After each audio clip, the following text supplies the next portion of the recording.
warahmatullahi wabarakatuh. Om Swastiastu, Namo Buddhaya, salam kebajikan, dan salam sehat. Perkenalkan, kami dari tim Diponegoro, Delegasi Universitas Samratulangi Manado, dengan saya sendiri, Kesi Lumatau, selaku pembicara pertama, dan di sebelah kanan saya ada Clifford Katili, selaku pembicara kedua, dan di sebelah kiri saya ada Henry Moniaga, selaku pembicara ketiga. Pada kesempatan kali ini, perkenankan kami mengupas mosi perdebatan dengan topik pengesahan rancangan undang-undang Mahkamah Konstitusi. Sebelum kita berjalan lebih jauh dan menggali lebih dalam lagi, seyogianya kita mengetahui apa sejatinya pengesahan rancangan undang-undang Mahkamah Konstitusi itu. Secara harafiah, menurut Kamus Besar Bahasa Indonesia, pengesahan memiliki arti pembenaran dan pengakuan berdasarkan hukum.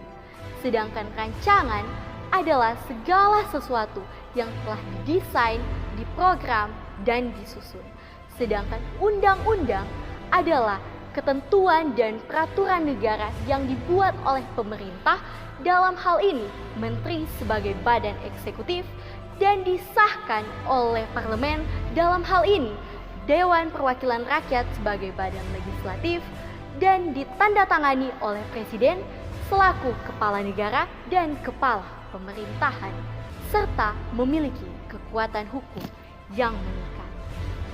Sedangkan menurut Undang-Undang Nomor 24 Tahun 2003 Pasal 1 menyebutkan bahwa Mahkamah Konstitusi adalah salah satu lembaga negara yang menjalankan kekuasaan kehakiman yang merdeka untuk penyelenggaraan peradilan dalam penegakan hukum dan keadilan.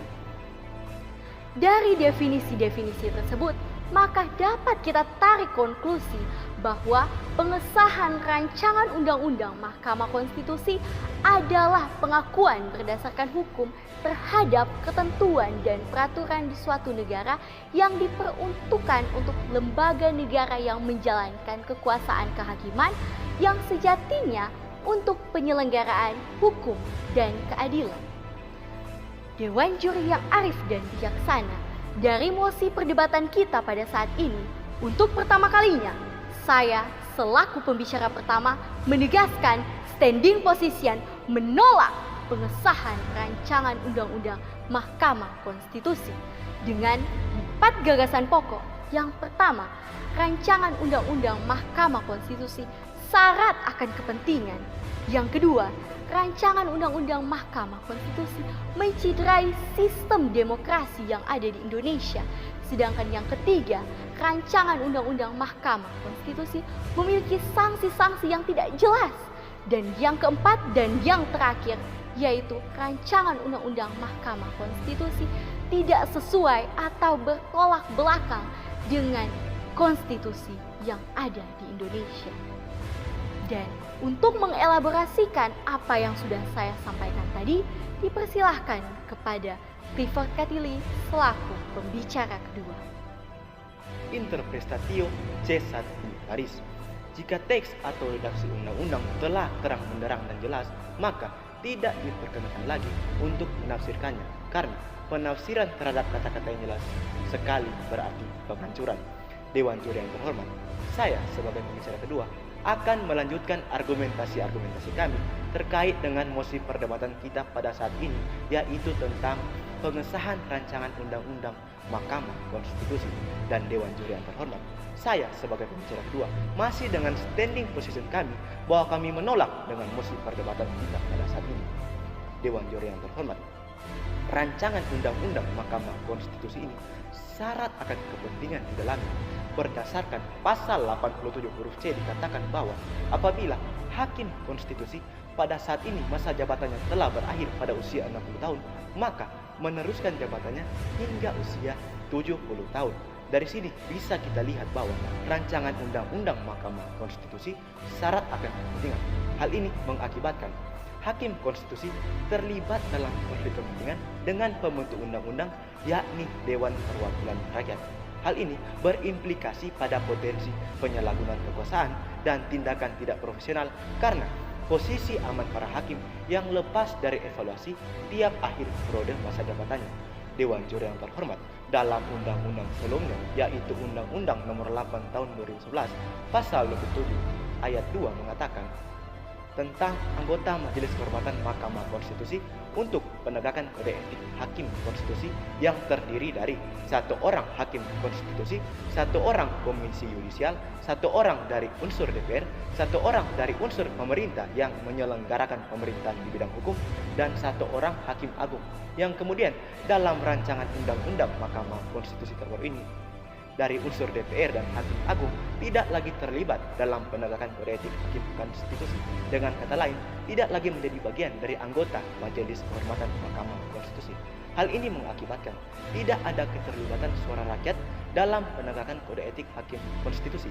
Dalam hal ini, Dewan Perwakilan Rakyat yang merupakan cerminan suara rakyat. Hal ini mencederai sistem demokrasi negara kita, di mana suara rakyat tidak lagi bisa sampai dalam penegakan undang-undang, dalam hal ini Undang-Undang Mahkamah Konstitusi dan Dewan Juri yang terhormat terkait dengan penegakan kode etik Hakim Konstitusi, yaitu mengenai jenis-jenis sanksi yang akan diterima oleh Hakim Konstitusi jika melanggar kode etik Hakim Konstitusi. Dalam pasal 7A ayat 4 mengatakan, tata beracara persidangan memuat mekanisme dan jenis sanksi yang akan diterima oleh Hakim Konstitusi jika melanggar kode etik Hakim Konstitusi. Dan kemudian dalam undang-undang sebelumnya, dalam Undang-Undang Nomor 8 Tahun 2011, Pasal 27A ayat 5 mengatakan tentang jenis-jenis sanksi yang akan diterima, yang kemudian dalam rancangan Undang-Undang Mahkamah Konstitusi terbaru ini, ayat 5 tersebut telah dihapuskan. Hal ini mengakibatkan rancangan Undang-Undang Mahkamah Konstitusi ini tidak jelas mengenai jenis-jenis sanksi yang akan diterima oleh Hakim Konstitusi jika melanggar kode etik Hakim Konstitusi. Dan Dewan Juri yang arif dan bijaksana berhubung dengan rancangan Undang-Undang Mahkamah Konstitusi ini yang syarat akan kepentingan di dalamnya yang mengganggu independensi dan imparsialitas Hakim Konstitusi dalam melakukan pengujian terhadap undang-undang, kami simpulkan bahwa rancangan Undang-Undang Mahkamah Konstitusi ini bertentangan dengan konstitusi negara kita, yaitu Undang-Undang Dasar Negara Republik Indonesia tahun 1945. Karena dalam pasal 24 ayat 1 mengatakan, kekuasaan kehakiman merupakan kekuasaan yang merdeka dalam penyelenggaraan peradilan guna menegakkan hukum dan keadilan. Selanjutnya, untuk mengkristalkan lagi argumentasi-argumentasi kami, diserahkan kepada pembicara ketiga, Henry Huniaga. Lex regicit superflua pugnantia incongrua. Hukum menolak hal yang bertentangan dan tidak layak. Di dalam Undang-Undang Dasar Negara Republik Indonesia, Pasal 1 ayat 2 mengatakan, kedaulatan berada di tangan rakyat dan dilaksanakan menurut Undang-Undang Dasar. Dewan Juri yang terhormat, telah kita ketahui bersama bahwasanya konsep negara demokrasi adalah membuka kesempatan sebesar-besarnya bagi partisipasi masyarakat untuk ikut serta dalam menuntun arah kebijakan pemerintah. Jika hal ini diimplementasikan, maka produk hukum yang akan dihasilkan oleh pemerintah akan bersifat konservatif, elitis, dan ortodoks yang lebih mencerminkan visi sosial politik pemerintah dan keinginan pemerintah yang bersifat positivis disinstrumentalis. Berdasarkan alasan dan argumen tersebutlah kami memilih berada pada standing position menolak pengesahan rancangan Undang-Undang Mahkamah Konstitusi. Dan berdasarkan alasan dan argumentasi yang telah dikembangkan oleh rekan saya pembicara pertama dan rekan saya pembicara kedua, berdasarkan alasan-alasannya, dan saya selaku pembicara ketiga ingin menambahkan alasan dan argumentasi mengapa kami menolak pengesahan rancangan Undang-Undang Mahkamah Konstitusi. Ada beberapa alasan mengapa pengesahan rancangan Undang-Undang Mahkamah Konstitusi tidak layak untuk disahkan. Yang pertama, dari proses pembahasan. Dilansir dari media Indonesia bahwa proses pembahasan rancangan Undang-Undang Mahkamah Konstitusi hanya dilaksanakan selama 2 hari. Hal ini tentunya berpotensi menyebabkan produk hukum yang akan dihasilkan oleh pemerintah tidak layak untuk disahkan. Dan yang kedua, rapat pembahasan rancangan Undang-Undang Mahkamah Konstitusi dilaksanakan secara tertutup. Dilansir dari media Indonesia bahwa rapat pembahasannya dilaksanakan secara tertutup. Hal ini mencederai Undang-Undang Nomor 15 Tahun 2019 tentang perubahan atas Undang-Undang Nomor 12 Tahun 2011 tentang pembentukan peraturan perundang-undangan.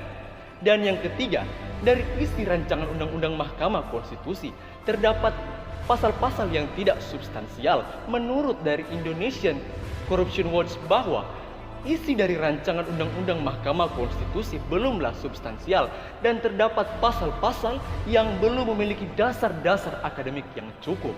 Dan yang keempat, dilihat dari faktor usia hakim. Dalam draft rancangan Undang-Undang Mahkamah Konstitusi, pasal 87B mengatakan hakim konstitusi yang sedang menjabat pada saat undang-undang ini diundang-undangkan dianggap memenuhi syarat menurut undang-undang ini dan mengakhiri masa tugasnya sampai usia 70 tahun selama keseluruhan masa tugasnya tidak melebihi 15 tahun. Jika kita lihat dari data BPS bahwa usia produktif manusia berada pada kisaran 15 hingga 64 tahun. Dari hal tersebut kita dapat menarik kesimpulan bahwa akan ada hakim konstitusi yang menjabat pada masa jabatannya berada pada usia yang non-produktif dan akan menjabat hingga tahun 2034.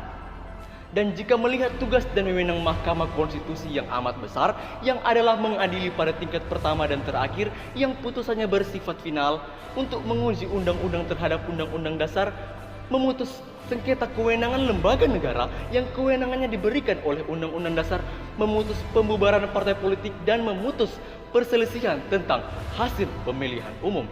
Jika kita lihat dari hal tersebut akan menghambat proses peradilan yang ada di Indonesia jika hakim konstitusi yang nantinya menjabat berada pada usia yang non-produktif lagi.